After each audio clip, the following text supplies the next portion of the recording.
wants to come in tomorrow and pretend their website made sale. Oh, I didn't see you there. My name's Aysia Buendia, and welcome to my TED Talk. So today I'll be talking about downward communication. And now first I'd like to start off with a little work problem. And I actually just got off of work, and I work at Outbreak Soccer Centers, which is an indoor soccer facility. So recently, actually this happened, I was going through our company's website, and on the website I noticed that there was a bunch of new changes, new programs, new prices, just a whole bunch of things that weren't there before.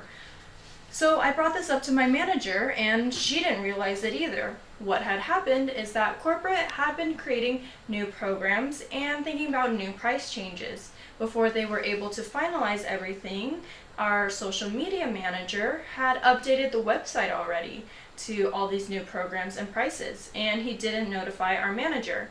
And so because he wasn't able to notify our manager, us, the employees, weren't notified as well.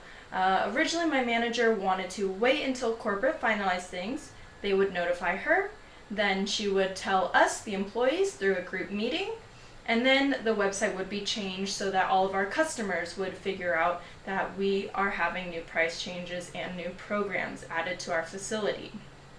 And this just caused a lot of confusion with our employees for a couple of days. So while some of these new employees were telling customers of the new price changes, even though they weren't enacted, there were other employees, like myself, telling our customers the old prices and the old programs. So it was just a lot of confusion, starting from the corporate, who didn't tell our manager, and our manager didn't tell us, and just a whole bunch of confusion where we kind of ended up like this. So that was an example of downward communication. Now, downward communication is when messages travel or information travels starting from the top of the hierarchy, or if you think of work as, of the supervisors at the very top, they'll send messages and it'll travel down all the way to the subordinates or the employees. So in my example, it would have started from the corporate, and the information that they would give us would go down to our social media advisor, our manager, and then us, the employees that actually work at the facility. So some research from the textbook includes that there's actually 4 types of downward communication. One of the ones that stuck out to me that was apparent in my work problem was the fact that there's downward communication about information from the organizational procedures and policies. So the procedures or new policies from my workplace were the price changes and program changes that had to travel down to us employees. Some other studies that they found from Likert showed that downward communication can actually be very difficult and sometimes insufficient, just because the superiors, they overestimate the amount of knowledge that the subordinates have, and they underestimate the amount that they actually need. Employees, they truly want more information just because they want to get the job done right. Now, I did some research and I found this journal article about a study that looked at employees' perceptions on both upward and downward communication. And now upward, just a little bit of background, is instead of starting from the supervisors to the employees, it starts from the employees to the supervisors.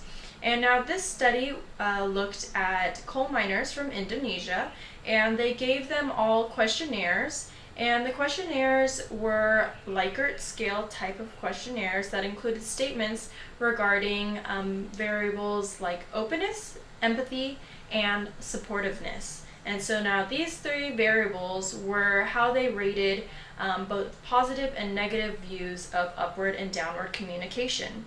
And now what these found was that both supportiveness and openness show more significant differences in employee perceptions for both downward and upward communications. And there's a lot more positive signs of all 3 of these variables towards upward communication. It was more negatively perceived for downward communication.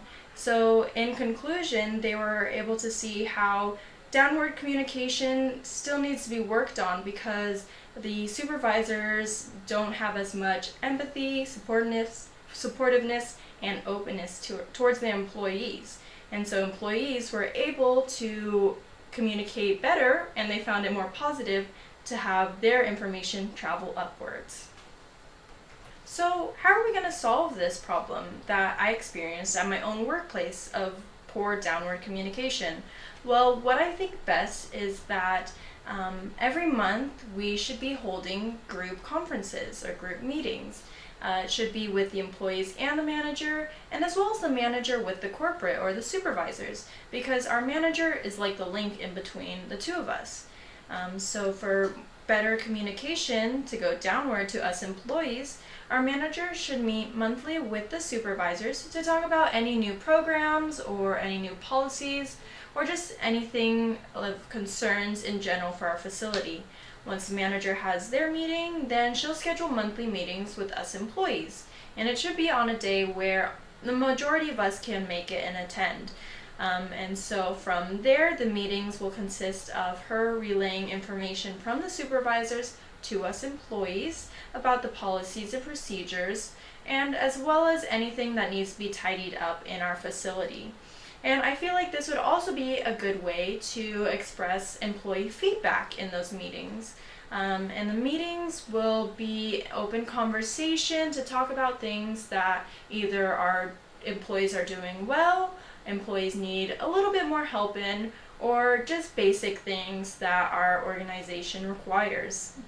This will help facilitate both downward and upward communication as well, because for the next monthly meeting that our manager meets with the supervisors, she can relay our feedback to them, and so forth and so on.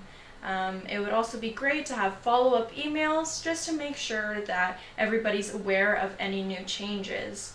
These would be great solutions to have, and it'd be more ordered and better communication for not only the supervisors, but also the employees that are working at the facility. So that's where I end it with all my references and sources, and I want to thank you guys again for joining my TED Talk. Back to the office. That I made. This is a temporary measure to increase the legitimacy of the site. I don't like when my clients call me to help them use the website. I'm not seeing commissions on that. I hear you, Stanley. That is a great observation.